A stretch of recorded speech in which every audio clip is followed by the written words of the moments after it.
Dear friends, എല്ലാവർക്കും P S C പ്രസത്തിലേക്ക് സ്വാഗതം. ഇന്ന് നമ്മൾ 9ാം ക്ലാസ്സിലെ CRT കെമിസ്ട്രിയിൽ നിന്നുള്ള മൂന്നാമത്തെ ചാപ്റ്റർ രാസബന്ധനം എന്ന് പറയുന്ന ചാപ്റ്ററാണ് പഠിക്കാൻ പോകുന്നത്. അപ്പോൾ ന്യൂ സിലബസ് പ്രകാരമുള്ള 9ാം ക്ലാസ്സിലെ ഫിസിക്സ് അതുപോലെ ബയോളജി ഇതൊക്കെ നമ്മൾ കംപ്ലീറ്റ് ആക്കിയിട്ടുണ്ട്. ഇപ്പോൾ നമ്മൾ കെമിസ്ട്രിയാണ് പഠിക്കുന്നത്. അപ്പോൾ കെമിസ്ട്രിയിൽ മൂന്നാമത്തെ ചാപ്റ്ററാണ് നമ്മളിപ്പോൾ പഠിച്ചുകൊണ്ടിരിക്കുന്നത്.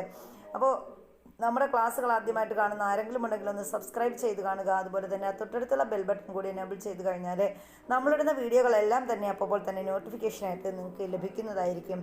അപ്പോൾ മൂന്നാമത്തെ ചാപ്റ്റർ രാസബന്ധനത്തെക്കുറിച്ചാണ് നമ്മൾ ഈ ഒരു ക്ലാസ്സിൽ പഠിക്കാൻ പോകുന്നത്. അപ്പോൾ നമുക്ക് നോക്കാം. ശാസ്ത്ര പ്രദർശനത്തിൽ വ്യത്യസ്ത തന്മാത്രകളുടെ ചിത്രങ്ങൾ കണ്ടപ്പോൾ കുട്ടികൾ അത്ഭുതപ്പെട്ടു പോയി.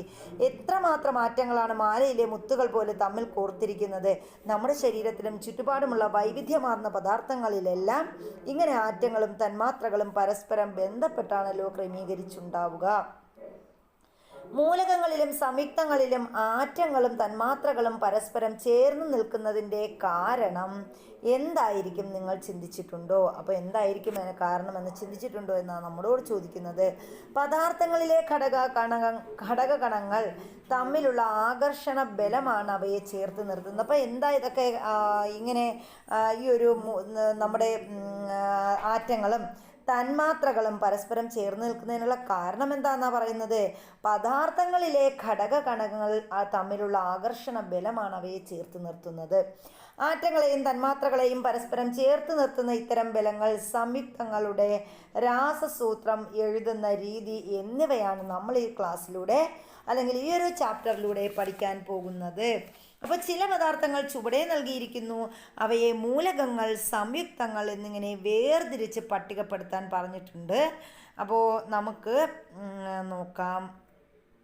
നോക്കേ, ഇവിടെ പൊട്ടാസ്യം, ഓക്സിജൻ, ജലം, കറിയുപ്പ്, നൈട്രജൻ, ഹീലിയം, ഹൈഡ്രജൻ, പഞ്ചസാര, ഇങ്ങനെ കുറച്ചധികം പദാർത്ഥങ്ങൾ, കുറേ പേരുകൾ ഇവിടെ തന്നിട്ടുണ്ട്. ഇതിൽ മൂലകം ഏതാണ്, സംയുക്തം ഏതാണ്, ഇത് കണ്ടുപിടിക്കുകയാണ് നമ്മുടെ ജോലി എന്ന് പറയുന്നത്. അപ്പോൾ നമുക്ക് ആദ്യം മൂലകം കണ്ടുപിടിക്കാം. പൊട്ടാസ്യം ഒരു മൂലകമാണ്. ഓക്സിജൻ, അതുപോലെ നൈട്രജൻ, ഹീലിയം, ഹൈഡ്രജൻ ഇവയൊക്കെ എന്താണ്? മൂലകങ്ങളാണ്. അപ്പോൾ നമുക്ക് പറയാം പൊട്ടാസ്യം, ഓക്സിജൻ, പിന്നെ ആരാണ്? നൈട്രജൻ, നമ്മുടെ ഹീലിയം, ഇതൊക്കെ അതുപോലെ ഹൈഡ്രജൻ, ഇതൊക്കെ എന്താണ്? മൂലകങ്ങളാണ്. ഇപ്പോൾ സംയുക്തങ്ങൾ ഏതൊക്കെയാണെന്ന് പറയാം. ജലമുണ്ട്, കറിയുപ്പ്, നമ്മുടെ പഞ്ചസാര, ഇതൊക്കെ എന്താണ്? ഇവയെല്ലാം സംയുക്തങ്ങളാണ്. ഹൈഡ്രജൻ്റെ ഒരു തന്മാത്രയിൽ 2 ആറ്റങ്ങളാണുള്ളതെന്ന് നിങ്ങൾക്കറിയാമല്ലോ. അപ്പോൾ ഹൈഡ്രജൻ്റെ ഒരു തന്മാത്രയിൽ എത്ര ആറ്റങ്ങളുണ്ട്? 2 ആറ്റങ്ങളാണുള്ളത്. അങ്ങനെയെങ്കിൽ താഴെ കൊടുത്തിട്ടുള്ള പദാർത്ഥങ്ങളുടെ ഓരോ തന്മാത്രയിലും എത്ര ആറ്റങ്ങൾ വീതമുണ്ടെന്ന് കണ്ടെത്തുക. അപ്പോൾ നമുക്കൊന്ന് നോക്കാം. അപ്പോൾ ഇവിടെ തന്മാത്രകൾ തന്നിട്ടുണ്ട്, ആറ്റങ്ങളുടെ എണ്ണം തന്നിട്ടുണ്ട്. ആദ്യം തന്നിരിക്കുന്ന ഓക്സിജനാണ്. ഓക്സിജനിലെ തന്മാത്ര, ഓക്സിജൻ നമ്മൾ O2 എന്ന് പറഞ്ഞിട്ടുണ്ട്. O2 ആണ് ഓക്സിജൻ്റെ ആ ഒരു പ്രതീകം ഇവിടെ പറഞ്ഞിരിക്കുന്നത്. അപ്പോൾ അതിലെത്ര ആറ്റങ്ങളുണ്ട്?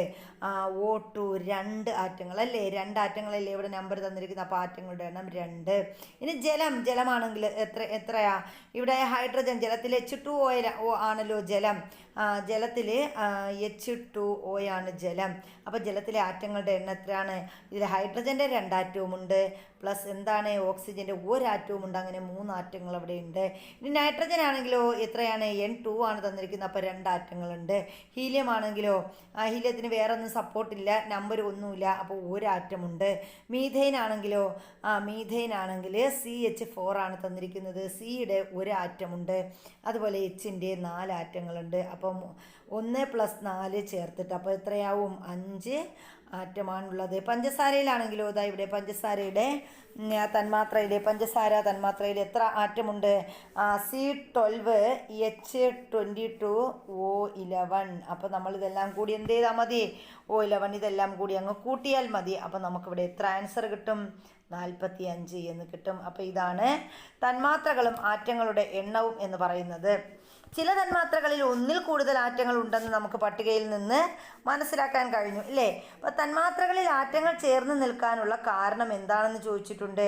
എന്തിനാണ് ആറ്റങ്ങൾ സംയോജിച്ച് തന്മാത്രകളായി മാറുന്നത്, എങ്ങനെയാണ് ആറ്റങ്ങൾ സംയോജിക്കുന്നത്, എല്ലാ ആറ്റങ്ങളും സംയോജിക്കുന്നത് ഒരേ രീതിയിലാണോ, എല്ലാ ആറ്റങ്ങളും മറ്റാറ്റങ്ങളുമായി സംയോജിക്കാറുണ്ടോ, ഇത്തരം കാര്യങ്ങളെക്കുറിച്ച് എപ്പോഴെങ്കിലും നിങ്ങൾ ചിന്തിച്ചിട്ടുണ്ടോ എന്ന് ചോദിച്ചിട്ടുണ്ട്. അപ്പോൾ 18ാം ഗ്രൂപ്പിൽ വരുന്ന ഉത്കൃഷ്ടവാതകങ്ങളുടെ തന്മാത്രയിൽ എത്ര ആറ്റങ്ങളുണ്ട്. അപ്പോൾ 18ാം മൂലകമാണ് എന്തെന്ന് പറയുന്നത്, 18ാം ഗ്രൂപ്പിൽ വരുന്നതാണ് ഉത്കൃഷ്ടവാതകങ്ങൾ അഥവാ നോബിൾ ഗ്യാസ് എന്ന് പറയുന്നത്, അല്ലെങ്കിൽ അലസവാതകങ്ങൾ എന്നൊക്കെ പറയുന്നത്. അപ്പോൾ ഈ 18ാം ഗ്രൂപ്പിൽ വരുന്ന ഉത്കൃഷ്ടവാതകങ്ങളുടെ തന്മാത്രയിലെ ആറ്റങ്ങളുടെ എണ്ണം എത്രയാണ്. അപ്പോൾ ഇതിൽ എത്ര ആറ്റങ്ങളാണുള്ളത്, അത് ഒരു ആറ്റം. കാരണം ഒരു ആറ്റം എന്ന് പറയുമ്പോൾ അവയെല്ലാം തന്നെ ഈ ഒരു ആറ്റം കൊണ്ട് എന്ത് ചെയ്തു, നമ്മുടെ ഈ ഒരു അഷ്ടകം പൂർത്തിയാക്കിയ മൂലകങ്ങളാണ് അവയെല്ലാം. ഇവ പൊതുവെ മറ്റാറ്റങ്ങളുമായി സംയോജിക്കുന്നില്ല. അപ്പോൾ നമ്മൾ ഈ പറഞ്ഞ നമ്മുടെ ഓക്സിജൻ, അതായത് 18ാം ഗ്രൂപ്പിലെ മൂലകങ്ങൾ ഉത്കൃഷ്ടവാതകങ്ങൾ എന്ത് ചെയ്യുന്നില്ല, പൊതുവെ മറ്റാറ്റങ്ങളുമായി സംയോജിക്കുന്നില്ല. അതിന് കാരണമാണ് ചുവടെ നൽകിയിരിക്കുന്ന പട്ടിക നിരീക്ഷിച്ച് കണ്ടെത്താൻ ശ്രമിക്കാൻ പറഞ്ഞിട്ടുണ്ട്. നമുക്കൊന്ന് നോക്കാം. അപ്പോൾ ഇവിടെ 18ാം ഗ്രൂപ്പിലെ മൂലകങ്ങളുടെ പേരുകൾ തന്നിട്ടുണ്ട്, അതിൻ്റെ പ്രതീകവും തന്നിട്ടുണ്ട്, അറ്റോമിക നമ്പർ തന്നിട്ടുണ്ട്, ഇലക്ട്രോൺ വിന്യാസം എങ്ങനെയാണെന്ന് തന്നിട്ടുണ്ട്. നോക്കിയേ. അപ്പോൾ ഇവിടെ ഒന്നാമതായിട്ടുള്ളത് ഹീലിയമാണ്. ഹീലിയത്തിൻ്റെ അറ്റോമിക നമ്പർ എത്രയാ, 2. ഇലക്ട്രോൺ വിന്യാസം എങ്ങനെയാണ്, 2 ആണ്. നിയോണിൻ്റെ അറ്റോമിക് നമ്പർ 10 ആണ്, ഇലക്ട്രോൺ വിന്യാസം 2, 8 അങ്ങനെയാണ്. ആർഗൺ 18 ആണ്, 2, 8, 8 ആണ്. ക്രിപ്റ്റോൺ 36 ആണ്, 2, 8, 18, 8 ആണ്. സിനോൺ എന്ന് പറയുന്നത് 54, 2, 8, 18, 18, 8 ആണ്. റഡോൺ എന്ന് പറയുന്നത് എത്രയാണ്, റഡോൺ 86 ആണ്, 2, 8, 18, 32, 18, 8. അപ്പോൾ എന്താ ഇവിടെ ഒരു സാമ്യതയുണ്ടല്ലോ. എന്താ നമ്മൾ കാണുന്നത്, ഹീലിയം ഒഴികെ ബാക്കിയുള്ളവയുടെ എല്ലാം അഷ്ടകം പൂർത്തിയാക്കുന്നത് ഏത് നമ്പറിലാണ്, 8 എന്ന നമ്പർ വെച്ചിട്ടാണ്. അപ്പോൾ ഹീലിയം ഒഴികെയുള്ള ഉത്കൃഷ്ടവാതകങ്ങളുടെ ബാഹ്യതമ ഷെല്ലിൽ എത്ര ഇലക്ട്രോണുകൾ ഉണ്ട് എന്ന് ചോദിച്ചാൽ നമുക്ക് എന്ത് പറയാം, 8 ഇലക്ട്രോണുകൾ വീതമുണ്ട്. ഹീലിയത്തിനാണെങ്കിൽ എത്രയേ ഉള്ളൂ, 2 ഇലക്ട്രോണുകളേ ഉള്ളൂ. ഉത്കൃഷ്ടവാതകങ്ങളിൽ ഉള്ളതുപോലെ ബാഹ്യതമ ഷെല്ലിൽ 8 ഇലക്ട്രോണുകൾ വരുന്ന ക്രമീകരണം അഷ്ടക വിന്യാസം എന്നറിയപ്പെടുന്നു. അപ്പോൾ ഉത്കൃഷ്ടവാതകങ്ങളിൽ ഉള്ളതുപോലെ ബാഹ്യതമ ഷെല്ലിൽ 8 ഇലക്ട്രോണുകൾ വരുന്ന ക്രമീകരണമാണ് എന്തെന്നറിയപ്പെടുന്നത്, അഷ്ടകവിന്യാസം എന്ന് അറിയപ്പെടുന്നത്. അഷ്ടകവിന്യാസം എന്നാണ് അറിയപ്പെടുന്നത്. ബാഹ്യതമ ഷെല്ലിൽ അഷ്ടകവിന്യാസമുള്ള ആറ്റങ്ങൾക്ക് കൂടുതൽ സ്ഥിരതയുള്ളതായി കാണപ്പെടുന്നു. അപ്പോൾ ബാഹ്യതമ ഷെല്ലിലെ അഷ്ടകവിന്യാസമുള്ള ആറ്റങ്ങളുടെ പ്രത്യേകത എന്തെന്ന് ചോദിച്ചാൽ അവയ്ക്ക് എന്താണ്, കൂടുതൽ സ്ഥിരതയുള്ള ആറ്റങ്ങളാണ് അഷ്ടകവിന്യാസമുള്ള ആറ്റങ്ങളെന്ന് പറയുന്നത്. അങ്ങനെയുള്ള സാധാരണയായി രാസപ്രവർത്തനത്തിൽ പങ്കെടുക്കാൻ വിമുഖത കാണിക്കുന്നു. അപ്പം അങ്ങനെയുള്ള ആറ്റങ്ങൾ എന്ത് ചെയ്യുന്നു, സാധാരണയായി രാസപ്രവർത്തനത്തിൽ പങ്കെടുക്കാൻ വിമുഖത കാണിക്കുന്നു. ഇക്കാരണത്താൽ ഉത്കൃഷ്ടവാതകങ്ങളെ നമ്മൾ എന്തെന്ന് പറയുന്നു, അലസവാതകങ്ങൾ എന്ന് പറയുന്നു. അപ്പോൾ അലസവാതകങ്ങൾ എന്ന് പറഞ്ഞാൽ എന്താണെന്ന് ചോദിച്ചാൽ നമുക്ക് പറയാം, ബാഹ്യതമ ഷെല്ലിൽ അഷ്ടകവിന്യാസമുള്ള ആറ്റങ്ങൾക്ക് കൂടുതൽ സ്ഥിരതയുള്ളതായി കാണപ്പെടുന്നു. അങ്ങനെയുള്ളവ സാധാരണയായി എന്തിൽ പങ്കെടുക്കാൻ വിമുഖത കാണിക്കുന്നു, രാസപ്രവർത്തനത്തിൽ പങ്കെടുക്കാൻ വിമുഖത കാണിക്കുന്നു. ഇക്കാരണത്താൽ ഉത്കൃഷ്ടവാതകങ്ങളെ എന്തെന്ന് പറയുന്നു, അലസവാതകങ്ങൾ എന്ന് വിളിക്കാറുണ്ട്. ഹീലിയത്തിൻ്റെ അറ്റോമിക് നമ്പർ 2 ആണ് അല്ലേ. ഹീലിയം ആറ്റത്തിൻ്റെ 1ാം ഷെല്ലിൽ ഉൾക്കൊള്ളാവുന്ന പരമാവധി ഇലക്ട്രോണുകളുടെ എണ്ണം എത്രയാണ്, 2 ആണ്. ആയതിനാൽ ഹീലിയത്തിൻ്റെ 2 ഇലക്ട്രോൺ സംവിധാനം മറ്റു ഉത്കൃഷ്ടവാതകങ്ങളുടേതുപോലെ സ്ഥിരതയുള്ളതാണ്. മാഗ്നീഷ്യത്തിൻ്റെയും ഓക്സിജൻ്റെയും ഇലക്ട്രോൺ വിന്യാസം ചുവടെ പട്ടികയിൽ നൽകിയിട്ടുണ്ട്. നമുക്ക് അതൊന്ന് നോക്കാം. ഇവിടെ മഗ്നീഷ്യവും തന്നിട്ടുണ്ട്, ഓക്സിജനും തന്നിട്ടുണ്ട്. മാഗ്നീഷ്യത്തിൻ്റെ അറ്റോമിക് നമ്പർ എത്രയാണ്, 12 ആണ്. ഓക്സിജൻ്റെത് 8 ആണ്. അപ്പോൾ ഇതിൻ്റെ ഇലക്ട്രോൺ വിന്യാസം 12 ഉള്ള മാഗ്നീഷ്യത്തിൻ്റെ ഇലക്ട്രോൺ വിന്യാസം എങ്ങനെയാണ്, 2, 8, 2. അപ്പോൾ 12 ആയി. ഇനി ഓക്സിജൻ്റെയോ 2, 6. അപ്പോൾ ഇവിടെ എന്താ പറഞ്ഞിരിക്കുന്നത്, ഈ ആറ്റങ്ങൾക്ക് സ്ഥിരതയുണ്ടോ, ഉണ്ടോ, ഇല്ല. കാരണം എന്താണ്, സ്ഥിരത നേടാൻ ഇവരെന്ത് ചെയ്യണം? സ്ഥിരത നേടാനുള്ള മാർഗം വേറൊന്നുമില്ല, ഇവർ രാസപ്രവർത്തനത്തിൽ പങ്കെടുക്കണം. രാസപ്രവർത്തനത്തിൽ ഏർപ്പെട്ടാൽ ഇവർക്ക് സ്ഥിരത നേടാം. കാരണം ഇവിടെ നമുക്കറിയാം ഓക്സിജൻ 6 ആറ്റം ഉണ്ട്, മഗ്നീഷ്യത്തിന് 2 ആറ്റം ഉണ്ട്. അപ്പോൾ ഒന്നിൽ മഗ്നീഷ്യം 2 വിട്ടുകൊടുക്കും, നമ്മുടെ ഓക്സിജൻ എന്ത് ചെയ്യും? 2 സ്വീകരിക്കും.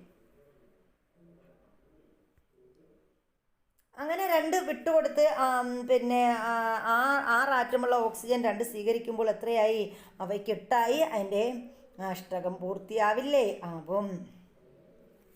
ഈ ആറ്റങ്ങൾ തമ്മിൽ സംയോജിച്ചുണ്ടാകുന്ന സംയുക്തത്തിൻ്റെ പേരെന്ത്? അപ്പോൾ ഈ ആറ്റങ്ങൾ തമ്മിൽ സംയോജിച്ചിട്ടുണ്ടാകുന്ന സംയുക്തത്തിൻ്റെ പേരെന്താണ്? മഗ്നീഷ്യവും ഓക്സിജനും സംയോജിച്ച് എന്തുണ്ടാകും? മഗ്നീഷ്യം ഓക്സൈഡ് രൂപം കൊള്ളുമ്പോൾ രാസബന്ധനത്തിലൂടെ ആറ്റങ്ങൾ ബാഹ്യതമ ഷെല്ലിൽ അഷ്ടക ഇലക്ട്രോൺ ക്രമീകരണം നേടി സ്ഥിരത കൈവരിക്കുന്നു. അപ്പോൾ ഇവിടെ എന്താ സംഭവിച്ചത്? മഗ്നീഷ്യം ഓക്സിജനും സംയോജിച്ച് എന്ത് രൂപം കൊള്ളുന്നു? മഗ്നീഷ്യം ഓക്സൈഡ് ഉണ്ടാകും. അപ്പോൾ ഇത് രൂപം കൊള്ളുമ്പോൾ എന്ത് ചെയ്യുന്നു? രാസബന്ധനത്തിലൂടെ ആറ്റങ്ങൾ ബാഹ്യതമ ഷെല്ലിൽ അഷ്ടക ഇലക്ട്രോൺ ക്രമീകരണം നേടി സ്ഥിരത കൈവരിക്കും. അങ്ങനെയാണ് ഇവിടെ സംഭവിക്കുന്നത്. അപ്പോൾ എന്താ നമുക്ക് നോക്കാം. ഒരു സംയുക്തത്തിൽ ഘടക കണങ്ങളെ ചേർത്ത് നിർത്തുന്ന ബലത്തെ രാസബന്ധനം അല്ലെങ്കിൽ കെമിക്കൽ ബോണ്ട് എന്ന് പറയുന്നു. അപ്പോൾ എന്താ കെമിക്കൽ ബോണ്ട് അല്ലെങ്കിൽ രാസബന്ധനം എന്ന് പറഞ്ഞാൽ എന്താ? ഒരു സംയുക്തത്തിൽ ഘടകകണങ്ങളെ ചേർത്ത് നിർത്തുന്ന ബലത്തെയാണ് നമ്മൾ എന്തെന്ന് പറയുന്നത്? രാസബന്ധനം എന്ന് പറയുന്നത്. അടുത്ത് നമ്മൾ പറയാനുള്ളത് എന്താണ്? അയോണിക ബന്ധനത്തെക്കുറിച്ചാണ്. അപ്പം നമുക്ക് നോക്കാം അയോണിക ബന്ധനം എന്താണെന്ന്. കറിയുപ്പിൻ്റെ രാസനാമം സോഡിയം ക്ലോറൈഡ് എന്നാണെന്ന് നിങ്ങൾ മനസ്സിലാക്കിയിട്ടില്ലേ എന്ന് ചോദിച്ചിട്ടുണ്ട്. അപ്പോൾ കറിയുപ്പിൻ്റെ രാസനാമമാണ് സോഡിയം ക്ലോറൈഡ്. നമ്മൾ ഇന്ന് കൈകാര്യം ചെയ്യുന്ന സോഡിയം ക്ലോറൈഡ് അല്ലേ കറിയുപ്പ്. ഇനി സോഡിയം ക്ലോറൈഡിലെ ഘടക മൂലകങ്ങൾ ഏതൊക്കെയാണെന്ന് ചോദിച്ചിട്ടുണ്ട്. അപ്പോൾ ഏതൊക്കെയാണ് ഈ സോഡിയം ക്ലോറൈഡിലെ ഘടക മൂലകങ്ങൾ എന്ന് പറയുന്നത്? സോഡിയവും എന്തുമാണ്? സോഡിയം ക്ലോറൈഡിൻ്റെ ഘടക മൂലകങ്ങൾ എന്ന് പറയുന്നത് സോഡിയവും ക്ലോറിനുമാണ്. സോഡിയത്തിൻ്റെ അറ്റോമിക നമ്പർ എത്രയാ? 11 സോഡിയത്തിൻ്റെ അറ്റോമിക നമ്പർ 11. ഇനി ഇലക്ട്രോൺ വിന്യാസം എത്രയാണെന്ന് എഴുതാൻ പറഞ്ഞിട്ടുണ്ട്. അപ്പം നമുക്ക് നോക്കാം 2, 8, 1. ഇതാണ് സോഡിയത്തിൻ്റെ ഇലക്ട്രോൺ വിന്യാസം. സോഡിയം ആറ്റത്തിൻ്റെ ബാഹ്യതമ ഷെല്ലിൽ എത്ര ഇലക്ട്രോണുകളുണ്ട്? നമ്മൾ കണ്ടതാണ്. എത്ര ഇലക്ട്രോണുകളാണ്? 2, 8, 1. അപ്പോൾ എത്ര ഇലക്ട്രോൺ ഉണ്ട്? 1 ഇലക്ട്രോൺ ഉണ്ട് അല്ലേ? 1 ഇലക്ട്രോൺ ഉണ്ട്. സോഡിയം ആറ്റത്തിന് അഷ്ടക ഇലക്ട്രോൺ വിന്യാസം നേടാൻ എന്താണ് മാർഗം? അപ്പോൾ നമുക്കറിയാം അഷ്ടകം പൂർത്തിയാവണമെങ്കിൽ ഒന്നുകിൽ ഈ 1 വിട്ടുകൊടുക്കാം, അതല്ലെന്നുണ്ടെങ്കിൽ ഈ 7 എണ്ണം സ്വീകരിച്ച് അഷ്ടകം പൂർത്തിയാക്കാം. അപ്പോൾ എന്ത് ചെയ്യണം? സോഡിയം ആറ്റത്തിന് അഷ്ടക ഇലക്ട്രോൺ വിന്യാസം നേടാൻ എന്തായിരിക്കും എളുപ്പമാർഗം? ഒരെണ്ണം ഉള്ളത് അങ്ങ് വിട്ടുകൊടുക്കുക അല്ലേ? അപ്പോൾ നമുക്ക് പറയാം സോഡിയം ആറ്റം 1 ഇലക്ട്രോൺ വിട്ടുകൊടുത്ത് സോഡിയം അയോണായി മാറുന്നതിൻ്റെ ചിത്രീകരണവും രാസസമവാക്യവും നൽകിയിരിക്കുന്നു എന്ന് പറയുന്നു. അപ്പം നമ്മൾ പറഞ്ഞു എന്താണ്? സോഡിയം ആറ്റം 1 വിട്ടുകൊടുക്കാൻ തയ്യാറായി നിൽക്കുകയാണ്. അപ്പോൾ സോഡിയം ആറ്റം 1 ഇലക്ട്രോൺ വിട്ടുകൊടുത്ത് സോഡിയം അയോണായി മാറുന്നതിൻ്റെ ചിത്രീകരണം നമുക്കിവിടെ തന്നിട്ടുണ്ട്. അപ്പോൾ അത് നമുക്ക് നോക്കാം. ഇത് കണ്ടോ? സോഡിയം ആറ്റം എന്ത് ചെയ്യുന്നുണ്ട്? ഇവിടെ സോഡിയം ആറ്റം ലാസ്റ്റുള്ള ഈ ഒരു ഇലക്ട്രോണിനെ ഇങ്ങോട്ട് വിട്ടുകൊടുത്തിട്ട് എന്താവുന്നു? ഇതിവിടെ അഷ്ടകം തികയ്ക്കുന്നതാണ് നമ്മളിവിടെ കാണുന്നത്. അപ്പോൾ ഇവിടെ ഒരു ഇലക്ട്രോൺ നേടി അതിൻ്റെ അഷ്ടകം പൂർത്തിയാവുന്നതാണ് നമ്മളിവിടെ കണ്ടത്. ഇനി നോക്കിയേ. അപ്പോൾ സോഡിയം എന്ന് പറയുന്നത് Na++ എന്ത് ചെയ്തു? 1 ഇലക്ട്രോൺ വിട്ടുകൊടുത്തിട്ടുണ്ട്. ഇവിടെ തന്നിട്ടുണ്ട് Na. സോഡിയം എന്ത് ചെയ്തു? സോഡിയം ഗിവ്സ് എന്താ ചെയ്ത്? Na++1 ഇലക്ട്രോൺ ഇങ്ങനെ വിട്ടുകൊടുത്തിട്ടുണ്ട്. ന്യൂക്ലിയസിൻ്റെ ആകർഷണ ബലത്തെ അതിജീവിച്ചാൽ മാത്രമേ സോഡിയം ആറ്റത്തിൽ നിന്ന് ബാഹ്യതമ ഇലക്ട്രോണിനെ നീക്കം ചെയ്യാൻ സാധിക്കൂ. അപ്പം ന്യൂക്ലിയസിൻ്റെ ആകർഷണ ബലത്തെ അതിജീവിച്ചാൽ മാത്രമേ എന്ത് സാധിക്കുകയുള്ളൂ? സോഡിയം ആറ്റത്തിൽ നിന്ന് ബാഹ്യതമ ഇലക്ട്രോണിനെ നീക്കം ചെയ്യാൻ സാധിക്കൂ. അതിനാവശ്യമായ ഊർജ്ജമാണ് എന്തെന്ന് പറയുന്നത്? അയോണീകരണ ഊർജം. അപ്പോൾ അയോണീകരണ ഊർജ്ജം എന്നാൽ എന്തെന്ന് ചോദിക്കാം നമ്മളോട്. അയോണീകരണ ഊർജ്ജം എന്ന് പറഞ്ഞാൽ എന്താണ്? നമ്മൾ ആറ്റത്തിന് എന്താണ് ബാഹ്യതമ ഇലക്ട്രോണിനെ നീക്കം ചെയ്യാൻ സാധിക്കുന്നതിനാവശ്യമായ ഊർജം. അതിനെയാണ് നമ്മൾ എന്തെന്ന് പറയുന്നത്? അയോണീകരണ ഊർജം എന്ന് പറയുന്നത്. അതല്ലെങ്കിൽ അതിനെ അയോണീകരണ എൻതാൽപ്പി എന്നും പറയുന്നു. അയോണീകരണ എൻതാൽപ്പി എന്താണെന്ന് ചോദിച്ചാലും ഇത് തന്നെയാണ് ആൻസർ. വാതകാവസ്ഥയിലുള്ള ഒറ്റപ്പെട്ട ഒരു ആറ്റത്തിൻ്റെ ബാഹ്യതമ ഷെല്ലിലെ ഏറ്റവും ദുർബലമായി ബന്ധിച്ചിരിക്കുന്ന ഇലക്ട്രോണിനെ സ്വതന്ത്രമാക്കാൻ ആവശ്യമായ ഊർജമാണ് ആ മൂലകത്തിൻ്റെ അയോണീകരണ ഊർജം. അപ്പോൾ ഒരു മൂലകത്തിൻ്റെ അയോണീകരണ ഊർജം എന്ന് പറഞ്ഞാൽ എന്താണെന്ന് ചോദിക്കും, നമുക്കത് പറയണം. വാതകാവസ്ഥയിലുള്ള ഒറ്റപ്പെട്ട ഒരു ആറ്റത്തിൻ്റെ ബാഹ്യതമ ഷെല്ലിലെ ഏറ്റവും ദുർബലമായി ബന്ധിച്ചിരിക്കുന്ന ഇലക്ട്രോണിനെ എന്ത് ചെയ്യുന്നു? സ്വതന്ത്രമാക്കാൻ ആവശ്യമായ ഊർജം. ആ ഊർജത്തെയാണ് നമ്മൾ ആ മൂലകത്തിൻ്റെ അയോണീകരണ ഊർജം എന്ന് പറയുന്നത്. ക്ലോറിൻ ആറ്റത്തിൻ്റെ അതായത് ക്ലോറിൻ ആറ്റത്തിൻ്റെ അറ്റോമിക് നമ്പർ എത്രയാണ്? 17 ആണ്. അപ്പോൾ ക്ലോറിൻ ആറ്റത്തിൻ്റെ അറ്റോമിക് നമ്പർ 17 ആണെങ്കിൽ അതിൻ്റെ ഇലക്ട്രോൺ വിന്യാസം നമുക്ക് എങ്ങനെ എഴുതാൻ പറ്റും? 2, 8, പിന്നെ ഏതാണ് 7. ഇതാണ് ക്ലോറിൻ ആറ്റത്തിൻ്റെ ഇലക്ട്രോൺ വിന്യാസം എന്ന് പറയുന്നത്. അപ്പോൾ ക്ലോറിൻ ആറ്റത്തിൻ്റെ ബാഹ്യതമ ഷെല്ലിൽ അഷ്ടക ഇലക്ട്രോൺ വിന്യാസം പൂർത്തിയാക്കാൻ എത്ര ഇലക്ട്രോണുകൾ ആവശ്യമുണ്ട്? ഇവിടെ 7 ഉണ്ട്. ഒന്നും കൂടെ കിട്ടിയിരുന്നെങ്കിൽ എന്ത് ചെയ്യാമായിരുന്നു? ഒരെണ്ണം കിട്ടിക്കഴിഞ്ഞാൽ അഷ്ടകം പൂർത്തിയാക്കാൻ 8 ആവും. അപ്പോൾ അഷ്ടകം പൂർത്തിയാക്കാം. ക്ലോറിൻ ആറ്റം ഒരു ഇലക്ട്രോൺ സ്വീകരിച്ച് ക്ലോറൈഡ് അയോണായി മാറുന്നതിൻ്റെ ചിത്രീകരണവും രാസസമവാക്യവും ഇവിടെ തന്നിട്ടുണ്ട്. ഇവിടെ എന്താ ചെയ്തിരിക്കുന്നത്? ക്ലോറിൻ എന്ത് ചെയ്യുന്നു? ക്ലോറിൻ പ്ലസ് ഒരു ഇലക്ട്രോൺ എന്ത് ചെയ്യുന്നു? നേടിയിട്ട് എന്താകുന്നു? ഒരു ഇലക്ട്രോൺ നേടി Cl മൈനസ് ആകുന്നു. അതാണ് ഇവിടെ നമുക്ക് കാണാൻ കഴിയുന്നത്. അപ്പോൾ 2, 7 എന്നുള്ളത് ഒരു ഇലക്ട്രോൺ എന്ത് ചെയ്യുന്നു? ഇവിടെ നിന്ന് കിട്ടി എത്തായി മാറുന്നു? 2, 8, 8 ആയി മാറുന്നു. അപ്പോൾ അവിടെ അഷ്ടകം പൂർത്തിയാവുന്നു. ഒരു ആറ്റം ഇലക്ട്രോൺ സ്വീകരിച്ച് നെഗറ്റീവ് അയോണായി മാറുമ്പോൾ ഊർജം പുറത്ത് വിടുന്നുണ്ട്. അപ്പോൾ ഒരു ആറ്റം എന്ത് ചെയ്യുന്നു? ആറ്റം ഇലക്ട്രോൺ സ്വീകരിച്ച് നെഗറ്റീവ് അയോണായി മാറും. അപ്പോൾ ഇലക്ട്രോൺ സ്വീകരിക്കുന്ന ആ ഒരു ആറ്റം അതെന്ന് പറയുന്നത് എന്താണ്? ഇലക്ട്രോൺ സ്വീകരിച്ച് അത് നെഗറ്റീവ് അയോണായിട്ടാണ് മാറുന്നത്. ഇലക്ട്രോൺ വിട്ടുകൊടുക്കുന്ന ആളെന്തായിട്ട് മാറും? പോസിറ്റീവ് അയോണായിട്ട് മാറും. അത് ഓർക്കുക. അപ്പോൾ ഒരു ആറ്റം ഇലക്ട്രോൺ സ്വീകരിച്ച് നെഗറ്റീവ് അയോണായി മാറുമ്പോൾ എന്ത് ചെയ്യുന്നുണ്ട്? ഊർജം പുറത്തു വിടുന്നുണ്ട്. ഇവ ഊർജ വ്യത്യാസത്തെ ഇലക്ട്രോൺ ആർജിത ഈ ഊർജ വ്യത്യാസത്തെ ഇങ്ങനെ ഈ പുറത്തുവിടുന്ന ഊർജ വ്യത്യാസത്തെ നമ്മൾ എന്തെന്ന് പറയും? ഇലക്ട്രോൺ ആർജിത എൻതാൽപ്പി എന്ന് വിളിക്കുന്നു. അപ്പോൾ ഇലക്ട്രോൺ ആർജിത എൻതാൽപ്പി എന്ന് പറഞ്ഞാൽ എന്താണ്? എന്താണെന്ന് ചോദിച്ചാൽ നമ്മൾ ഒരു ഇലക്ട്രോണ് സ്വീകരിച്ച് ഒരു ആറ്റം എന്ത് ചെയ്യുന്നു? ഇലക്ട്രോൺ സ്വീകരിച്ച് നെഗറ്റീവ് അയോണായി മാറുമ്പോൾ അത് ഊർജം പുറത്തു വിടുന്നുണ്ട്. ഈ ഊർജ വ്യത്യാസത്തെയാണ് നമ്മൾ എന്തെന്ന് പറയുന്നത്? ഇലക്ട്രോൺ ആർജിത എൻതാൽപ്പി എന്ന് വിളിക്കുന്നത്. ഒരു നിർവീര്യമായ വാതക ആറ്റത്തിലേക്ക് ഒരു ഇലക്ട്രോൺ ചേർത്ത് അതിനെ ഒരു നെഗറ്റീവ് അയോണാക്കി മാറ്റുന്ന പ്രവർത്തനത്തിൽ പുറത്തുവിടുന്ന ഊർജത്തെ ഇലക്ട്രോൺ ആർജിത എൻതാൽപ്പി എന്ന് വിളിക്കുന്നു. അപ്പോൾ ഇലക്ട്രോൺ ആർജിത എൻതാൽപ്പി എന്ന് പറഞ്ഞാൽ എന്താണെന്ന് ആണ് ഇവിടെ പറഞ്ഞത്. കുറച്ചുകൂടെ വിശദമായിട്ട് പറഞ്ഞു തന്നിട്ടുണ്ട്. ഒരു നിർവീര്യമായ വാതക ആറ്റത്തിലേക്ക് എന്ത് ചെയ്യുന്നു? ഒരു ഇലക്ട്രോൺ ചേർത്ത് അതിനെ ഒരു നെഗറ്റീവ് അയോണാക്കി മാറ്റുന്ന പ്രവർത്തനത്തിൽ പുറത്തുവിടുന്ന ഊർജത്തെയാണ് എന്തെന്ന് പറയുന്നത്? ഇലക്ട്രോൺ ആർജിത എൻതാൽപ്പി എന്ന് വിളിക്കുന്നത്. സോഡിയം ക്ലോറൈഡ് രൂപീകരണത്തിൽ ഓരോ മൂലക ആറ്റത്തിലും നടക്കുന്ന ഇലക്ട്രോൺ കൈമാറ്റം ഷെല്ലുകളിലെ ഇലക്ട്രോൺ ക്രമീകരണത്തിലൂടെ ചിത്രീകരിച്ചിരിക്കുന്നതാണ് ഇവിടെ തന്നിരിക്കുന്നത്. അപ്പോൾ ഇവിടെ സോഡിയം ഉണ്ട്, നമ്മുടെ ക്ലോറിൻ ഉണ്ട്. അപ്പോൾ ഇവിടെ സോഡിയം 11 പ്രോട്ടോണും 12 ന്യൂട്രോണും ഇവിടെ തന്നിട്ടുണ്ട്. അതുപോലെ 17 പ്രോട്ടോണും 18 ന്യൂട്രോണും തന്നിട്ടുണ്ട്. അതായത് നമ്മുടെ സോഡിയം അതുപോലെ ക്ലോറിൻ ഇവ ചേർന്ന് എന്ത് ചെയ്യുന്നു? സോഡിയം ക്ലോറൈഡ് ആയ ആ ഒരു ചിത്രീകരണമാണ് നമുക്കിവിടെ തന്നിട്ടുള്ളത്. അപ്പോൾ അവിടെ സോഡിയം എന്ത് ചെയ്യുന്നു? ഒന്ന് വിട്ടുകൊടുത്തിട്ട് പോസിറ്റീവ് അയോണായി മാറുന്നു. ക്ലോറിൻ ഒന്ന് സ്വീകരിച്ച് എന്ത് ചെയ്യുന്നു? നെഗറ്റീവ് അയോണായിട്ട് മാറുന്നു. കെമിക്കൽ സോഫ്റ്റ്വെയർ ഉപയോഗിച്ച് NaCl തന്മാത്രയുടെ ഘടന നിർമ്മിക്കാൻ പറഞ്ഞിട്ടുണ്ട്. ഇവിടെ അത് കുട്ടികളോട് പറഞ്ഞിരിക്കുന്നതാണ്. രാസപ്രവർത്തനത്തിന് ശേഷം സോഡിയം ആറ്റം Na+ അയോണായും ക്ലോറിൻ ആറ്റം Cl- അയോണായി മാറുന്നതാണ് നമ്മൾ കണ്ടത്. ഇനി നോക്കിയേ, ഇലക്ട്രോൺ ഡോട്ട് ഡയഗ്രത്തെക്കുറിച്ചാണ് നമ്മൾ പഠിക്കാൻ പോകുന്നത്.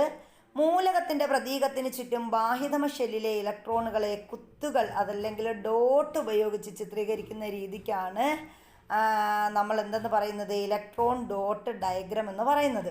അപ്പോൾ ഈ ഇലക്ട്രോൺ ഡോട്ട് ഡയഗ്രാം ആദ്യമായിട്ട് അവലംബിച്ചത് ആരാ? ഗിൽബർട്ട് എൻ ലൂയിസ് എന്ന രസതന്ത്രജ്ഞനാണ്. അപ്പോൾ ഗിൽബർട്ട് എൻ ലൂയിസ്, വളരെ പ്രധാനപ്പെട്ട പേരാണ് ഗിൽബർട്ട് എൻ ലൂയിസ്. അപ്പോൾ ഇലക്ട്രോൺ ഡോട്ട് ഡയഗ്രാം ആരുമായി ബന്ധപ്പെട്ടിരിക്കുന്നു? നമ്മുടെ ഗിൽബർട്ട് എൻ ലൂയിസുമായി ബന്ധപ്പെട്ടിരിക്കുന്നു. അതായത് അദ്ദേഹം എന്ത് ചെയ്യുന്നു, നമ്മുടെ ഡോട്ട് ഉപയോഗിച്ചിട്ട് ഈ ഡോട്ട് ഉപയോഗിച്ച് ചിത്രീകരിക്കുന്ന രീതി ആദ്യമായിട്ട് അവലംബിച്ചത് ആരാ? ഈ ഗിൽബർട്ട് എൻ ലൂയിസ് ആണ്. കുത്തുകൾക്ക് പകരം ഗുണന ചിഹ്നങ്ങളും ഉപയോഗിക്കാറുണ്ട്. അപ്പോൾ ഡോട്ട് എന്ന് പറയുമ്പോൾ നമുക്കറിയാമല്ലോ, അത് ഇങ്ങനെ ഇങ്ങനെ ഇങ്ങനെ ഇങ്ങനെ ഇട്ടിട്ട് നമ്മൾ എന്ത് ചെയ്യുന്നു, കുത്തിട്ട് യോജിപ്പിക്കുന്നത്. അപ്പോൾ ഇതിന് പകരം എന്തും ഉപയോഗിക്കാറുണ്ട്? നമ്മുടെ ഈ ഒരു ഗുണന ചിഹ്നം ഇങ്ങനെ ഇട്ടും എന്ത് ചെയ്യാറുണ്ട്, യോജിപ്പിക്കാറുണ്ട്. ഗുണന ചിഹ്നവും ഉപയോഗിക്കാറുണ്ട്. മൂലകത്തിൻ്റെ പ്രതീകത്തിന് ചുറ്റും ബാഹ്യതമ ഷെല്ലിലെ ഇലക്ട്രോണുകളെ മാത്രമാണ് രേഖപ്പെടുത്തുന്നത്. അപ്പോൾ നമ്മളിവിടെ രേഖപ്പെടുത്തുന്നത് എന്താണ്? മൂലകത്തിൻ്റെ പ്രതീകത്തിന് ചുറ്റുമുള്ള ബാഹ്യതമ ഷെല്ലിലെ ഇലക്ട്രോണുകളെ മാത്രമേ ഇത് രേഖപ്പെടുത്തുകയുള്ളൂ. സോഡിയത്തിൻ്റെ ഇലക്ട്രോൺ വിന്യാസം 281 എന്നും ക്ലോറിൻ്റെ ഇലക്ട്രോൺ വിന്യാസം 287 എന്നും അറിയാമല്ലോ. അപ്പോൾ ഇത് രണ്ടും നമ്മൾ ഓർത്ത് വയ്ക്കുക. ഇനി സോഡിയം ആറ്റത്തിൻ്റെ ഇലക്ട്രോൺ ഡോട്ട് ഡയഗ്രാം നൽകിയിരിക്കുന്നത് ശ്രദ്ധിക്കുക. അപ്പോൾ ഇവിടെ നോക്കിയേ, സോഡിയം ആറ്റത്തിൻ്റെ ഇലക്ട്രോൺ ഡോട്ട് ഡയഗ്രാം തന്നിരിക്കുന്നതാണ് നമ്മളിവിടെ കണ്ടത്. അപ്പോൾ ഇതെങ്ങനെയാ, ഇവിടെ എങ്ങനെയാണ് ഇലക്ട്രോൺ ഡോട്ട് ഡയഗ്രാം നമ്മൾ വരയ്ക്കുന്നത്? ഇതാണ് ഇലക്ട്രോൺ ഡോട്ട് ഡയഗ്രാം. അപ്പോൾ ഇവിടെ നമുക്ക് നമ്മൾ സോഡിയം എന്നിട്ടിട്ട് ഇവിടെ ഒരു കുത്തിട്ടിരിക്കും. എന്നിട്ട് നമ്മൾ എന്ത് ചെയ്യും, അതിൻ്റെ ഇലക്ട്രോൺ വിന്യാസം 281 ഇത് എഴുതും. അപ്പോൾ ഇതാണ് അതിൻ്റെ എന്തെന്ന് പറയുന്നത്, ഇലക്ട്രോൺ ഡോട്ട് ഡയഗ്രാം എന്ന് പറയുന്നത്. ഇനി ഇവിടെ നമുക്ക് നമ്മുടെ ക്ലോറിൻ ആറ്റത്തിൻ്റെ ഇലക്ട്രോൺ ഡോട്ട് ഡയഗ്രാം ചിത്രീകരിക്കാൻ പറഞ്ഞിട്ടുണ്ട്. അപ്പോൾ സോഡിയം ക്ലോറൈഡ് രൂപീകരണത്തിൻ്റെ ഇലക്ട്രോൺ ഡോട്ട് ഡയഗ്രാം ചിത്രീകരിക്കുന്നതാണ് ഇവിടെ തന്നിരിക്കുന്നത്.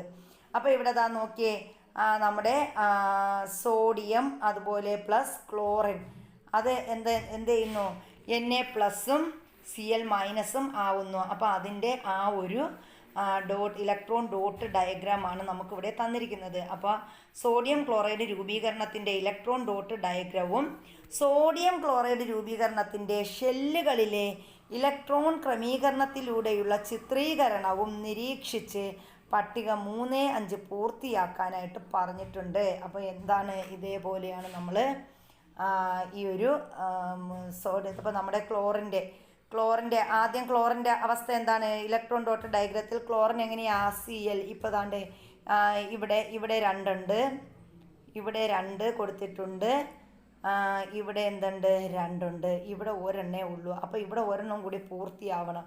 അപ്പം അതിനാണ് എന്ത് ചെയ്യുന്നത്, Cl- ആയിട്ട് എന്ത് ചെയ്യും, ഇവിടെ ഒന്നും കൂടി ചേർക്കും. അപ്പോൾ നമ്മുടെ സോഡിയം ഇവിടെ വന്നിട്ട് ഒന്ന് അങ്ങോട്ട് വിട്ടു കൊടുക്കും. അപ്പോൾ അവിടെ 2 പേർക്കും എന്താവും, അഷ്ടകം പൂർത്തിയാവും.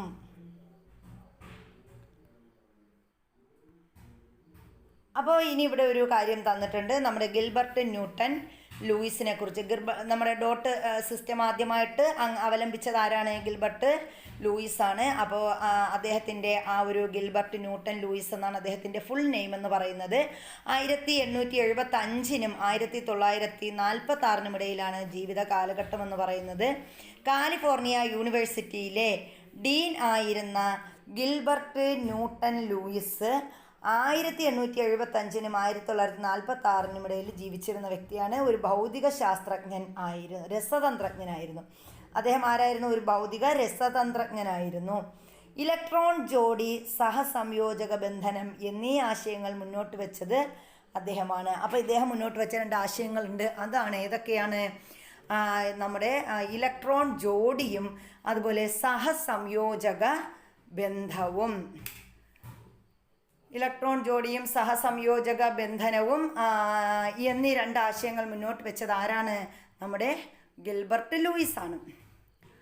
ആറ്റങ്ങളുടെയും തന്മാത്രകളുടെയും ഇലക്ട്രോൺ ഡോട്ട് ഘടന അദ്ദേഹത്തിൻ്റെ സംഭാവനയായിരുന്നു. അപ്പോൾ ഈ ആറ്റങ്ങളുടെയും തന്മാത്രകളുടെയും ഇലക്ട്രോൺ ഡോട്ട് ഘടന ആരുടെ സംഭാവനയാ? നമ്മുടെ ഗിൽബർട്ട്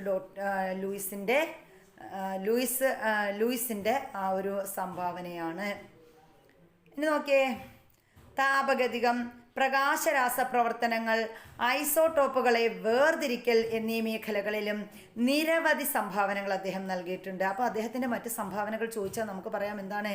താപഗതികം, പ്രകാശരാസ പ്രവർത്തനങ്ങൾ, ഐസോടോപ്പുകളുടെ വേർതിരിക്കൽ എന്നീ മേഖലകളിലും നമ്മുടെ ആരാണ്? ഗിൽബർട്ട് ലൂയിസ് പ്രധാന പങ്ക് വഹിച്ചിട്ടുണ്ട്.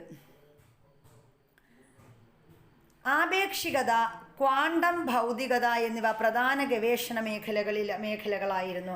അപ്പോൾ അദ്ദേഹത്തിൻ്റെ പ്രധാന ഗവേഷണ മേഖലകളിൽ ഏതൊക്കെ ഉണ്ടായിരുന്നു? ആപേക്ഷികത, അതുപോലെ ക്വാണ്ടം ഭൗതികത തുടങ്ങിയവയൊക്കെ അദ്ദേഹത്തിന് പ്രധാന ഗവേഷണ മേഖലകളായിരുന്നു. ആസിഡുകളെയും ബേസുകളെയും കുറിച്ചുള്ള നിർവചനവും അദ്ദേഹം നൽകുകയുണ്ടായി. അപ്പോൾ അദ്ദേഹം എന്ത് ചെയ്തു? ആസിഡുകളെക്കുറിച്ചും ബേസുകളെക്കുറിച്ചും ഒക്കെ ചില നിർവചനങ്ങളൊക്കെ നൽകിയത് ആരാ? നമ്മുടെ ഈ ലൂയിസാണ്. വികിരണോർജ്ജത്തിൻ്റെ ഏറ്റവും ചെറിയ കണികയ്ക്ക് ഫോട്ടോൺ എന്ന പേര് നൽകിയതും ലൂയിസാണ്. അപ്പോൾ ഫോട്ടോൺ എന്ന പേര് നൽകിയത്, വികിരണോർജ്ജത്തിൻ്റെ ഏറ്റവും ചെറിയ യൂണിറ്റാണ് ഏത്? ഫോട്ടോൺ എന്ന് പറയുന്നത്. അപ്പോൾ ഫോട്ടോൺ എന്ന പേര്, ആ ഒരു വികിരണോർജ്ജത്തിൻ്റെ ഏറ്റവും ചെറിയ കണികയ്ക്ക് ഫോട്ടോൺ എന്നാണ് പേരെന്ന് നിർദ്ദേശിച്ചത് ആരാ? നമ്മുടെ ലൂയിസാണ്. അപ്പോൾ അതൊക്കെ നമ്മൾ കണ്ടു. ഇനി നോക്കിയേ, ഇലക്ട്രോൺ വിന്യാസത്തെക്കുറിച്ചാണ് നമ്മൾ പറയുന്നത്. സോഡിയത്തിൻ്റെയും ക്ലോറിൻ്റെയും ഇലക്ട്രോൺ വിന്യാസമാണ് ഇവിടെ പറഞ്ഞിരിക്കുന്നത്. ഇലക്ട്രോൺ വിന്യാസം രാസപ്രവർത്തനത്തിന് മുമ്പ്, അപ്പോൾ സോഡിയത്തിന് രാസപ്രവർത്തനത്തിന് മുമ്പ് ഇലക്ട്രോൺ വിന്യാസം എങ്ങനെയായിരുന്നു? രാസപ്രവർത്തനത്തിന് ശേഷം എങ്ങനെയായിരുന്നു? ക്ലോറിന് രാസപ്രവർത്തനത്തിന് മുമ്പ് ഇലക്ട്രോൺ വിന്യാസം എങ്ങനെയായിരുന്നു? രാസപ്രവർത്തനത്തിന് ശേഷം എങ്ങനെയായിരുന്നു എന്നൊക്കെയാണ് ചോദിച്ചിരിക്കുന്നത്. അപ്പോൾ നമ്മുടെ ഇവിടെ ഒരു ചിത്രം ഉണ്ടല്ലോ, ഇവിടുത്തെ പ്രോട്ടോണുകളുടെ എണ്ണം, ന്യൂട്രോണുകളുടെ എണ്ണം ഇതെല്ലാം ഇവിടെ തന്നിട്ടുണ്ട്. അപ്പോൾ നമുക്ക് അത് ഒന്ന് നോക്കാം.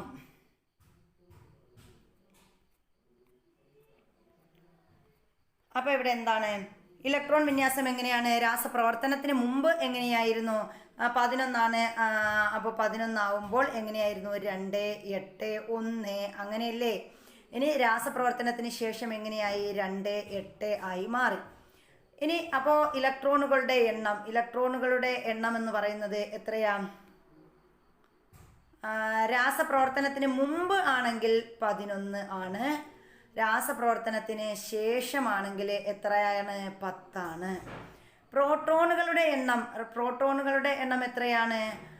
പ്രോട്ടോണുകളുടെ എണ്ണം രാസപ്രവർത്തനത്തിന് മുമ്പ് ആവുമ്പോൾ എത്രയായിരിക്കും? രാസപ്രവർത്തനത്തിന് മുമ്പ് പ്രോട്ടോണുകൾ എത്രയാണ്? പ്രോട്ടോണുകൾ നമ്മൾ പറഞ്ഞതുപോലെ 11 ആണ്. ചാർജ് രാസപ്രവർത്തനത്തിന് മുമ്പ് എങ്ങനെയാ ചാർജ്? രാസപ്രവർത്തനത്തിന് മുമ്പ് ആണെങ്കിൽ നെഗറ്റീവ് ചാർജ് ആയിരുന്നു. നെഗറ്റീവ് ചാർജാണ് ചാർജ്. അപ്പോൾ ചാർജ് നോക്കട്ടെ,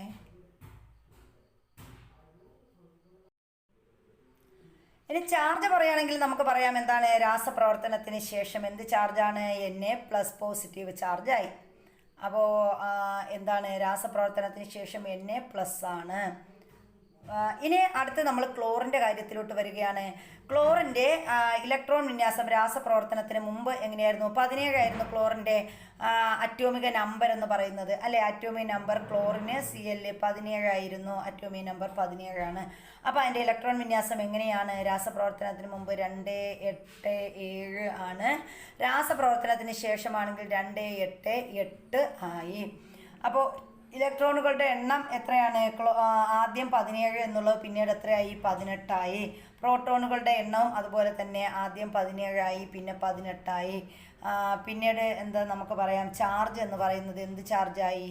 നെഗറ്റീവ് ചാർജായി. Cl നെഗറ്റീവ് ആയി മാറി.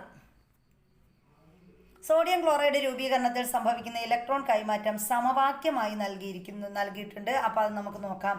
Na എന്ന് പറയുന്നത് എന്താണ്? Na+, ഒന്ന് വിട്ടുകൊടുത്തിട്ട് Na+, ഒരു ഇലക്ട്രോൺ വിട്ടുകൊടുത്തു. അപ്പോൾ Cl നമ്മുടെ ക്ലോറിൻ എന്ത് ചെയ്തു? Cl+, ഒരു ഇലക്ട്രോൺ സ്വീകരിച്ചിട്ട് Cl നെഗറ്റീവായിട്ട് മാറി. ഇനി സോഡിയം ക്ലോറൈഡ് രൂപീകരണത്തിൽ സോഡിയം ഒരു ഇലക്ട്രോണിനെ വിട്ടുകൊടുത്ത് സോഡിയം അയോണായി മാറുന്നു. അപ്പോൾ സോഡിയം ക്ലോറൈഡ് രൂപീകരണത്തിൽ സോഡിയം എന്ത് ചെയ്തു? ഒരു ഇലക്ട്രോണിനെ വിട്ടുകൊടുക്കുകയല്ലേ ചെയ്യുന്നത്.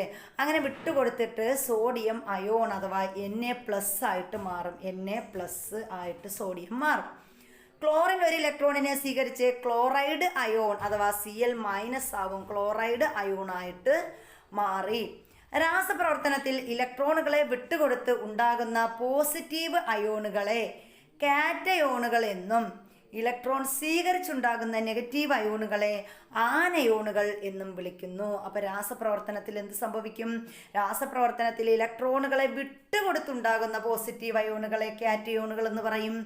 അതുപോലെ ഇലക്ട്രോൺ സ്വീകരിച്ചുണ്ടാകുന്ന നെഗറ്റീവ് അയോണുകളെ ആനയോണുകളെന്നും വിളിക്കുന്നു. സോഡിയം ക്ലോറൈഡിൽ സോഡിയം അയോണിനെയും ക്ലോറൈഡ് അയോണിനെയും ചേർത്ത് നിർത്തുന്നത് അയോണിക ബന്ധനമാണ്. അപ്പോൾ സോഡിയം ക്ലോറൈഡിൽ നടക്കുന്ന ബന്ധം ഏതാണെന്ന് ചോദിക്കും. ഏത് ബന്ധനമാണ്? അയോണിക ബന്ധനമാണ്. നമ്മുടെ സോഡിയം ക്ലോറൈഡിൽ സോഡിയം അയോണിനെയും ക്ലോറൈഡ് അയോണിനെയും ചേർത്ത് നിൽക്കുന്ന ബന്ധനം ഏത് എന്ന് ചോദിച്ചാൽ അയോണിക ബന്ധനമാണ്. വിപരീത ചാർജുകളുള്ള അയോണുകൾ തമ്മിലുള്ള വൈദ്യുതാകർഷണമാണ് അയോണിക സംയുക്തത്തിൽ അയോണുകളെ ചേർത്ത് നിർത്തുന്നത്. അപ്പോൾ വിപരീത ചാർജുകളുള്ള അയോണുകൾ തമ്മിലുള്ള വൈദ്യുതാകർഷണം എന്ത് ചെയ്യും? അയോണിക സംയുക്തത്തിൽ അയോണുകളെ ചേർത്ത് നിർത്തും. അയോണിക സംയുക്തങ്ങളിൽ വിപരീത ചാർജുള്ള ഘടക അയോണുകളെ ചേർത്ത് നിർത്തുന്ന വൈദ്യുതാകർഷണ ബലമാണ് അയോണിക ബന്ധനം. അപ്പോൾ എന്താണ് അയോണിക ബന്ധനം എന്ന് ചോദിച്ചാൽ നമുക്കൊരു നിർവചനം പറയാം. അയോണിക സംയുക്തങ്ങളിൽ വിപരീത ചാർജുള്ള ഘടക അയോണുകളെ ചേർത്ത് നിർത്തുന്ന വൈദ്യുതാകർഷണ ബലമാണ് എന്തെന്ന് പറയുന്നത്? അയോണിക ബന്ധനം എന്ന് പറയുന്നത്, അഥവാ അയോണിക് ബോണ്ട് എന്ന് പറയുന്നത്. അയോണിക ബന്ധനത്തിൻ്റെ മറ്റൊരു പേരാണ് ഇലക്ട്രോവാലന്റ് ബന്ധനം. ഇലക്ട്രോവാലന്റ് ബോണ്ട് എന്നറിയപ്പെടുന്നതും എന്താണ്? ഈ അയോണിക ബന്ധനത്തെയാണ് ഇലക്ട്രോവാലന്റ് ബോണ്ട് എന്നും അറിയപ്പെടുന്നത്. മഗ്നീഷ്യൻ റിബൺ വായുവിൽ കത്തുന്നത് നിങ്ങൾ കണ്ടിരിക്കും. ജ്വലനത്തിലൂടെ ലഭിക്കുന്ന സംയുക്തം ഏതാണ്? അപ്പോൾ നമ്മുടെ മഗ്നീഷ്യൻ റിബൺ വായുവിൽ കത്തുമ്പോൾ ആ ജ്വലനത്തിലൂടെ നമുക്കൊരു സംയുക്തം ലഭിക്കും. അത് ഏതാണ് എന്ന് ചോദിച്ചിട്ടുണ്ട്. അതുപോലെ ഇവിടെ നടന്ന രാസപ്രവർത്തനത്തിൻ്റെ രാസസമവാക്യവും തന്നിട്ടുണ്ട്. നമ്മുടെ മഗ്നീഷ്യം റിബൺ എന്ത് ചെയ്യുന്നു? വായുവിലല്ലേ കത്തുന്നത്. 2Mg+O2 എന്തായിട്ട് മാറും? 2MgO ആയിട്ട് മാറിയ ഒരു ചിത്രീകരണമാണ് ഇവിടെ തന്നിരിക്കുന്നത്. അപ്പോൾ നമുക്ക് നോക്കാം. അങ്ങനെ നമ്മുടെ മഗ്നീഷ്യം റിബൺ വായുവിൽ കത്തുമ്പോൾ നമുക്ക് കിട്ടുന്ന ആ ജ്വലനത്തിലൂടെ ലഭിക്കുന്ന സംയുക്തമാണ് മഗ്നീഷ്യം ഓക്സൈഡ് എന്ന് പറയുന്ന 2MgO. ഈ മഗ്നീഷ്യം ഓക്സൈഡാണ് നമുക്ക് മഗ്നീഷ്യം റിബൺ വായുവിൽ കത്തുമ്പോൾ കിട്ടുന്ന ആ ഒരു സംയുക്തം എന്ന് പറയുന്നത് മഗ്നീഷ്യം ഓക്സൈഡാണ്. ഇനി അടുത്തിവിടെ പറഞ്ഞിരിക്കുന്ന മഗ്നീഷ്യം ഓക്സൈഡ് രൂപീകരണത്തിൻ്റെ ഇലക്ട്രോൺ ഡോട്ട് ഡയഗ്രാം ചുവടെ നൽകിയിരിക്കുന്നു. ചിത്രം പരിശോധിച്ച ശേഷം പട്ടിക പൂർത്തിയാക്കാൻ പറഞ്ഞിട്ടുണ്ട്. അപ്പോൾ ഇവിടെ മഗ്നീഷ്യം 2 2 8 2. അപ്പോൾ മഗ്നീഷ്യത്തിൻ്റെ അറ്റോമിക് നമ്പർ എന്ന് പറയുന്നത് എത്രയാണ്? 12 ആണ്. അതുപോലെ എന്ത് ചെയ്യുന്നു? നമ്മുടെ മഗ്നീഷ്യത്തിൻ്റെ ആ ഒരു ഓക്സിജൻ്റെ ഇത് എങ്ങനെയാണ്? ഇവിടെ 2 6 വരുന്നു. ആ ഒരു ഡയഗ്രാമിൽ ഇവ രണ്ടും കൂടി ചേർന്നിട്ട് എന്ത് വരുന്നു? മഗ്നീഷ്യൻ ഈ അഡീഷനുള്ള 2 ആർക്ക് വിട്ടുകൊടുക്കുന്നു? ഈ 6ന് +2 ആയിട്ട് അങ്ങോട്ട് വിട്ടുകൊടുക്കുന്നു.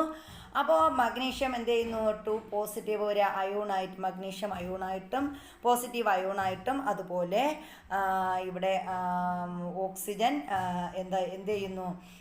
2 6 എന്നുള്ളത് ആ ഒരു 2 സ്വീകരിച്ച്, അപ്പോൾ അവിടെ നെഗറ്റീവ് അയോൺ ആവുകയാണ് ചെയ്യുന്നത്. അപ്പോൾ 2 8 ആയി മാറുന്നു. ഇതാണ് അവിടെ നമുക്ക് തന്നിരിക്കുന്നത്. ഇനി ഇവിടെ പറഞ്ഞിട്ടുണ്ട് മഗ്നീഷ്യം അറ്റോമിക് നമ്പർ 12 ആണ്, ഓക്സിജൻ്റെ അറ്റോമിക് നമ്പർ 8 ആണ്. അപ്പോൾ രാസപ്രവർത്തനത്തിന് മുമ്പ്, രാസപ്രവർത്തനത്തിന് ശേഷം, രാസപ്രവർത്തനത്തിന് മുമ്പുള്ള ഇലക്ട്രോൺ വിന്യാസം എങ്ങനെയാണ്? മഗ്നീഷ്യത്തിൻ്റെ ഇലക്ട്രോൺ വിന്യാസം എങ്ങനെയാണ് രാസപ്രവർത്തനത്തിന് മുമ്പ്? എങ്ങനെയാ? 2 8 2. ഇതാണ് രാസപ്രവർത്തനത്തിന് മുമ്പ്. ഇനി രാസപ്രവർത്തനത്തിന് ശേഷം എന്ത് ചെയ്യുന്നു? 2 8. ആ 2 അങ്ങ് വിട്ടുകൊടുക്കുന്നു. അപ്പോൾ 2 8 ആയി മാറും. ഇലക്ട്രോണുകളുടെ എണ്ണം രാസപ്രവർത്തനത്തിന് മുമ്പ് എത്രയാണ്? 12 ആണ്. ഇലക്ട്രോണുകളുടെ എണ്ണം രാസപ്രവർത്തനത്തിന് ശേഷം എത്രയാവും? 10 ആവുന്നു. പ്രോട്ടോണുകളുടെ എണ്ണം എത്രയാണ്? രാസപ്രവർത്തനത്തിന് മുമ്പ് 12 ആയിരുന്നു, പിന്നീട് എത്രയാണ്? 10 ആണ്. അപ്പോൾ അങ്ങനെയാണ് നമ്മൾ കണ്ടെത്തുന്നത്. ഇനി ചാർജ് എങ്ങനെയാണ്? രാസപ്രവർത്തനത്തിന് ശേഷം പോസിറ്റീവ് വിട്ടുകൊടുക്കുന്ന ആളിന് എന്ത് ചാർജാണ്? പോസിറ്റീവ് ചാർജാണ്. ഇനി ഓക്സിജൻ അറ്റോമിക നമ്പർ 8 അപ്പോൾ രാസപ്രവർത്തനത്തിന് മുമ്പുള്ള ഇലക്ട്രോൺ വിന്യാസം നോക്കുകയാണെങ്കിൽ നമുക്ക് എങ്ങനെ എഴുതാം? 2 6 ആണ്. രാസപ്രവർത്തനത്തിന് ശേഷം 2 8 ആയി. അപ്പോൾ അതുപോലെ രാസപ്രവർത്തനത്തിന് മുമ്പുള്ള അറ്റോമിക നമ്പറിൽ നമ്മുടെ ഇലക്ട്രോണുകളുടെ എണ്ണം എങ്ങനെയായിരുന്നു? രാസപ്രവർത്തനത്തിന് മുമ്പ് ആണെങ്കിൽ 6 ഇലക്ട്രോണുകളായിരുന്നു, 6 ആയിരുന്നു. രാസപ്രവർത്തനത്തിന് ശേഷം എത്ര കിട്ടി? 8 ആയിരുന്നു. ആദ്യം 8 രാസപ്രവർത്തനത്തിന് മുമ്പ് 8 ആയിരുന്നു. പിന്നീട് രാസപ്രവർത്തനത്തിന് ശേഷം എത്രയായി? 10 മാറി. 8 എന്നുള്ളത് എത്രയായി? രാസപ്രവർത്തനത്തിന് ശേഷം അത് 10 ആയി. ഇനി പ്രോട്ടോണുകളുടെ എണ്ണം എങ്ങനെയായിരുന്നു? പ്രോട്ടോണുകളുടെ എണ്ണം ആദ്യം 6 ആയിരുന്നു, പിന്നീട് എന്തായിട്ട് മാറി? ആദ്യം 8 ആണ്, പിന്നീട് അത് 10 ആയിട്ട് മാറി. അപ്പോൾ ഇതാണ് നമ്മുടെ ഈ ഒരു പ്രവർത്തനം. ഇനി ചാർജ് എന്ത് ചാർജാണ്? രാസപ്രവർത്തനത്തിന് ശേഷം എന്ത് ചാർജ് ആണ് ഉള്ളത്? നെഗറ്റീവ് ചാർജാണുള്ളത്. Negative charge. ഇനി നോക്കിയേ, മഗ്നീഷ്യം ഓക്സൈഡിലെ അയോണുകൾ ഏതെല്ലാം? അപ്പോൾ മഗ്നീഷ്യം ഓക്സൈഡിലെ അയോണുകൾ ഏതൊക്കെയാണ്? മഗ്നീഷ്യം ഓക്സൈഡിൽ മഗ്നീഷ്യം അയോണുമുണ്ട്, ഓക്സിജൻ അയോണുമുണ്ട് അല്ലേ? മഗ്നീഷ്യവും ഓക്സിജനുമാണ്. മഗ്നീഷ്യം അതുപോലെ ഓക്സിജൻ. മഗ്നീഷ്യവും ഓക്സിജനുമാണ് ഇതിൽ രണ്ടിലെ അയോണുകൾ എന്ന് പറയുന്നത്. അപ്പോൾ അതിൽ മഗ്നീഷ്യം എന്ന് പറയുമ്പം എന്ത് അയോണാണ്? പോസിറ്റീവ് അയോണാണ്. ഓക്സിജൻ എന്ന് പറയുമ്പം അവിടെ നെഗറ്റീവ് അയോണാണ്. മഗ്നീഷ്യം ഓക്സൈഡ് രൂപീകരണത്തിൽ എത്ര ഇലക്ട്രോണുകളാണ് മഗ്നീഷ്യത്തിൽ നിന്ന് ഓക്സിജനിലേക്ക് മാറ്റപ്പെട്ടത്? നമ്മൾ കണ്ടു, +2 ആണ് അല്ലേ? മഗ്നീഷ്യം ഓക്സൈഡ് രൂപീകരിക്കപ്പെടുമ്പോൾ മഗ്നീഷ്യവും ഓക്സിജനും ഇലക്ട്രോണുകൾ കൈമാറ്റം ചെയ്ത് അവയ്ക്കിടയിൽ അയോണിക ബന്ധനം ഉണ്ടാകുന്നുവെന്ന് നമുക്ക് മനസ്സിലാക്കാം. അപ്പോൾ മഗ്നീഷ്യം ഓക്സൈഡ് രൂപീകരിക്കുമ്പോൾ അവിടെ എന്തുണ്ട്? മഗ്നീഷ്യവും ഓക്സൈഡും ഇലക്ട്രോണുകൾ കൈമാറ്റം ചെയ്ത് അവയ്ക്കിടയിൽ ഒരു ബന്ധനം ഉണ്ടാകുന്ന ആ ബന്ധനമാണ് അയോണിക ബന്ധനം എന്ന് പറയുന്നത്. അയോണിക ബന്ധനം വഴി ഉണ്ടാകുന്ന സംയുക്തങ്ങൾ അയോണിക സംയുക്തങ്ങൾ അഥവാ ഇലക്ട്രോവാലന്റ് സംയുക്തങ്ങൾ എന്നറിയപ്പെടുന്നു. അപ്പോൾ അയോണിക ബന്ധനം വഴി ഉണ്ടാകുന്ന സംയുക്തങ്ങൾ അറിയപ്പെടുന്ന പേരാണ് അയോണിക സംയുക്തങ്ങൾ അല്ലെങ്കിൽ ഇലക്ട്രോവാലന്റ് സംയുക്തങ്ങൾ എന്നാണ് അറിയപ്പെടുന്നത്. അയോണിക സംയുക്തങ്ങൾക്ക് ചില പ്രധാന സവിശേഷതകളുണ്ട്. അതൊന്ന് നോക്കിയിട്ട് നമുക്ക് പോകാം. അയോണിക സംയുക്തങ്ങൾ പൊതുവെ ജലം തുടങ്ങിയ പോളാർ ലായകങ്ങളിൽ ലയിക്കുന്നവയാണ്. അപ്പോൾ അതിൻ്റെ പ്രത്യേകത എന്താണ്? അയോണിക സംയുക്തങ്ങൾ ജലം തുടങ്ങിയ പോളാർ ലായകങ്ങളിൽ ലയിക്കുന്നവയാണ് അയോണിക സംയുക്തങ്ങൾ. നോട്ട് ചെയ്ത് വെക്കുക. ഇതൊക്കെ സ്റ്റേറ്റ്മെൻ്റ് ആയിട്ട് ചോദിക്കാം. നമ്മളെ കൊണ്ട് ചിലപ്പോൾ ഒരു വാക്കും അപ്പുറവും മാറ്റി തെറ്റിച്ച് പൊക്കളയാം. അപ്പോൾ നമ്മൾ അതെല്ലാം നോക്കി തന്നെ എന്ത് ചെയ്യുക? പഠിച്ചു പോവുക. ചിലപ്പോൾ അങ്ങനെ നിങ്ങൾ സൂക്ഷ്മമായി പഠിച്ചു പോകുന്നതായിരിക്കും നിങ്ങളെ ഒരു റാങ്ക് മേക്കർ, ഏറ്റവും 1ാം സ്ഥാനമോ 2ാം സ്ഥാനമോ ഒക്കെ നിങ്ങളുടെ സ്ഥാനം റാങ്ക് നിർണ്ണയിക്കുന്നത് ഈ ഒരു ഇതിൻ്റെ അടിസ്ഥാനത്തിലായിരിക്കും. ഇനി ഇവ ബാഷ്പീകരണ സ്വഭാവമില്ലാത്തവയും കാഠിന്യമുള്ളവയുമാണ്. അപ്പോൾ അയോണിക സംയുക്തങ്ങളുടെ ഒരു പ്രത്യേകത എന്താണ്? അവയ്ക്ക് ബാഷ്പീകരണ സ്വഭാവമുണ്ടോ? ഇല്ല. ബാഷ്പീകരണ സ്വഭാവമില്ലാത്തവയും കാഠിന്യമുള്ളവയുമാണ് അയോണിക സംയുക്തങ്ങൾ എന്ന് പറയുന്നത്. ഇവ ഖരാവസ്ഥയിൽ ക്രിസ്റ്റലുകളായി കാണപ്പെടുന്നു. അപ്പോൾ അയോണിക സംയുക്തങ്ങളുടെ മറ്റൊരു പ്രത്യേകത എന്താണ്? ഖരാവസ്ഥയിൽ ക്രിസ്റ്റലുകളായിട്ട് കാണപ്പെടും. പൊതുവേ ഇവയ്ക്ക് വളരെ ഉയർന്ന ഉരുകൽ നിലയും തിളനിലയും ഉണ്ട്. അപ്പോൾ മെൽറ്റിംഗ് പോയിൻറ്റും ബോയിലിംഗ് പോയിൻറ്റും വളരെ ഉയർന്നതാണ്. ആരുടെയാ? അയോണിക സംയുക്തങ്ങളുടേത്. അയോണിക സംയുക്തങ്ങൾ ഖരാവസ്ഥയിൽ വൈദ്യുതി കടത്തിവിടുന്നില്ലെങ്കിലും ഉരുകിയ അവസ്ഥയിലും ജലീയ ലായനിയിലും വൈദ്യുത ചാലകമായി പ്രവർത്തിക്കുന്നുണ്ട്. അപ്പോൾ അയോണിക സംയുക്തങ്ങളുടെ മറ്റൊരു പ്രത്യേകത, ഇത് ഖരാവസ്ഥയിൽ വൈദ്യുതി കടത്തിവിടുന്നില്ലെങ്കിലും എന്ത് ചെയ്യുന്നുണ്ട്? ഉരുകിയ അവസ്ഥയിലും ജലീയ ലായനിയിലും വൈദ്യുത ചാലകമായി പ്രവർത്തിക്കുന്നുണ്ട്. അപ്പോൾ ഇത്രയും കാര്യങ്ങൾ നിങ്ങൾക്ക് മനസ്സിലായോ? ഇതൊരു സ്റ്റേറ്റ്മെൻറ്റ് ക്വസ്റ്റ്യനായിട്ട് ഉറപ്പായിട്ട് ചോദിക്കാൻ കൊള്ളാവുന്ന ഒരു ക്വസ്റ്റ്യനാണ്. അയോണിക സംയുക്തങ്ങളും അല്ലെങ്കിൽ അയോണിക ബന്ധനവും അതുപോലെ സഹസംയോജക ബന്ധനവുമൊക്കെ. അപ്പോൾ അതിനു മുമ്പ് നമ്മൾ ചാനൽ സബ്സ്ക്രൈബ് ചെയ്യാതെ ആരെങ്കിലും കാണുന്നുണ്ടെങ്കിൽ ഒന്ന് സബ്സ്ക്രൈബ് ചെയ്തിട്ട് വരൂ. വേഗം പോയിട്ട് ആ ലൈക്ക് ബട്ടൺ ഒന്ന് പ്രസ് ചെയ്തിട്ട് വന്നേ.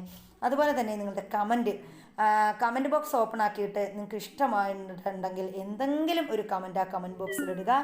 അപ്പോൾ നമ്മുടെ ക്ലാസ്സുകൾ ഇന്നത്തേക്ക് നിർത്തുകയാണ്. എല്ലാവരെയും എത്രയും വേഗം ദൈവം വിജയത്തിലേക്ക് നയിക്കട്ടെ എന്ന് ആത്മാർത്ഥമായി പ്രാർത്ഥിച്ചുകൊണ്ട്, ചിലപ്പോൾ നമ്മളെല്ലാവരും കൂടി ഇരിക്കുന്ന ഈ ഒരു സമയത്തായിരിക്കും നമ്മുടെ ആ ഒരു പ്രാർത്ഥന, ആരുടെ പ്രാർത്ഥനയാണ് ദൈവം കേൾക്കുന്നതെന്ന് നമുക്കറിയത്തില്ലല്ലോ. അപ്പോൾ ഏതൊരു പ്രാർത്ഥന അത് ആർക്കാണോ അതിൻ്റെ ഫലം ലഭിക്കുന്നതെന്ന് നമുക്കറിയത്തില്ല. അപ്പോൾ എല്ലാവർക്കും ആ ഒരു ഫലം എത്രയും വേഗം ലഭിക്കട്ടെ എന്ന് ആത്മാർത്ഥമായി പ്രാർത്ഥിച്ചുകൊണ്ട് നമ്മുടെ ഇന്നത്തെ ക്ലാസ്സുകൾ ഇവിടെ നിർത്തുന്നു. അപ്പോൾ എല്ലാവർക്കും thank you for watching our channel.